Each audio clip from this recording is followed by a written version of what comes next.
这应该是很多手机玩家在纳塔战斗时候血压最高的时刻。正当我要打死他们的时候，附身了。于是呀，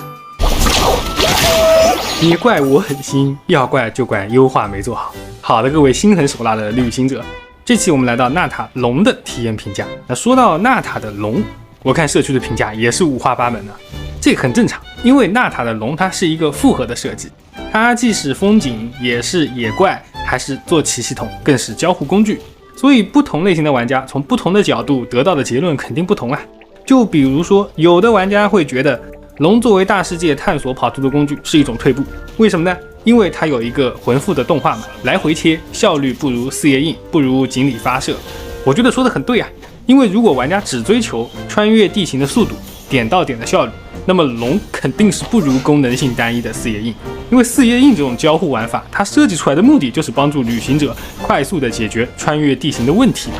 但是因此认定龙的设计是一种退步，我觉得就还是片面了。先不说龙其他的功能，在探索的自由度上，四叶印也好，其他的移动方式也好，是无法和龙比较的。比如说在沉玉谷，我现在在这个位置，想从这边的山上爬上去看看，但附近没有发射器，所以我就只能硬爬。但是在纳塔，我就不会有这样的烦恼，因为龙很常见嘛，而且还可以移动，随时随地都可以实现我想要干的事情。当然你可能会觉得啊，我故意在这个没有发射器的位置说要爬山，正常人谁会在这里爬山呢？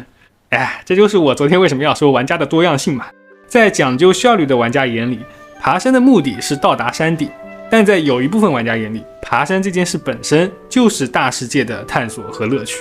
所以纳塔的龙虽然在交互上它有一个比较烦人的动画，但是它赋予了玩家更大的移动区域和自由度，优缺点都有吧，就看玩家本身侧重在哪个方面，是效率还是自由。而我个人觉得龙真正的缺点呢，更多的还是在本身的设计上。见微误触开篇我们就吐槽了嘛，还有什么呢？就是三个龙在设计上其实做的并不平衡，抛开它们都有专属的交互，那相对来说逆焰龙的设计是更丰富的，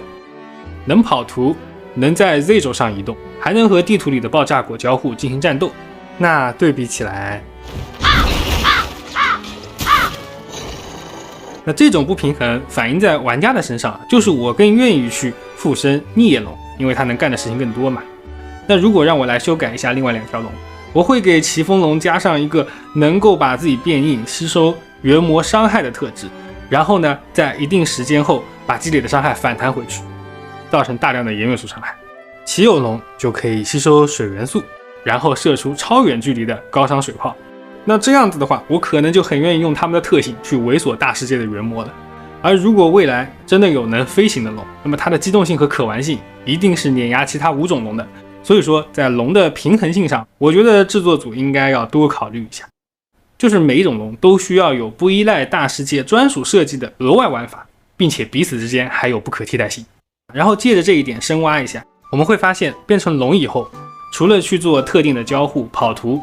玩法的创造性是明显下降的。这个就和枫丹的水下一样，水里很独特，风景也很好，但是很明显它的玩法多样性不如在陆地上用角色搭配战斗跑图来的有趣。所以我觉得这也是为什么纳塔的龙存在一部分差评的原因，就是因为它玩法的创造性下降了很多，由奢入俭了属于。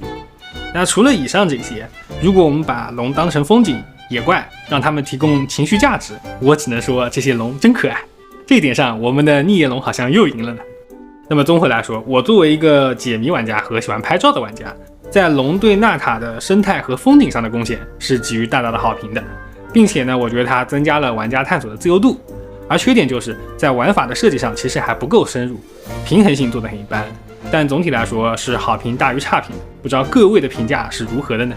好的，那么这期关于龙的体验评价就到这里，我是提瓦特地理，我们下期再见。